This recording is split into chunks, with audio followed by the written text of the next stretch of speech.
Now let's turn our attention to the state capture inquiry where former Public Enterprises Minister Malusi Gigaba says the Guptas were constantly name-dropping and this made him uncomfortable. Now, he says this led him to distance himself from the family for a while. Gigaba was testifying at the commission and had previously told as well that the Guptas were his friends and he attended social and cultural functions with them.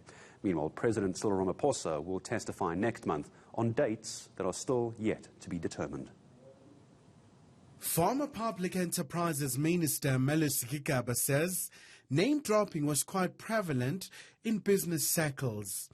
As a public representative, he didn't want to be seen as inaccessible. However, he vehemently denies telling then Dinel boss Rian Salucci to perform favors for the Guptas.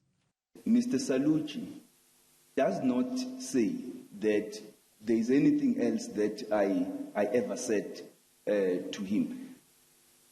Besides the meeting that I refute as never having taken place. But there is nothing else which I came to Mr. Salucci to say, do this, do that, for the following people. Gigaba was also at pains to explain the processes that's led to the appointment of Brian Molefe's Transnet Group CEO.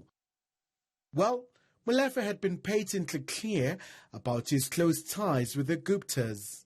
The failure of the board to tell you who their preferred candidate was and what he hasn't said, it's implied in what he's saying that they did not comply with the guidelines. Probably with hindsight, we did not think this to be of such materiality that it would prevent the process to move on.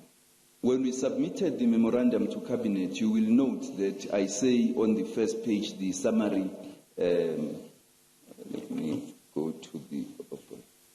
That the board said any of the three would be suitable. The summary of the memo where I say to Cabinet, therefore Cabinet is requested to note the appointment of...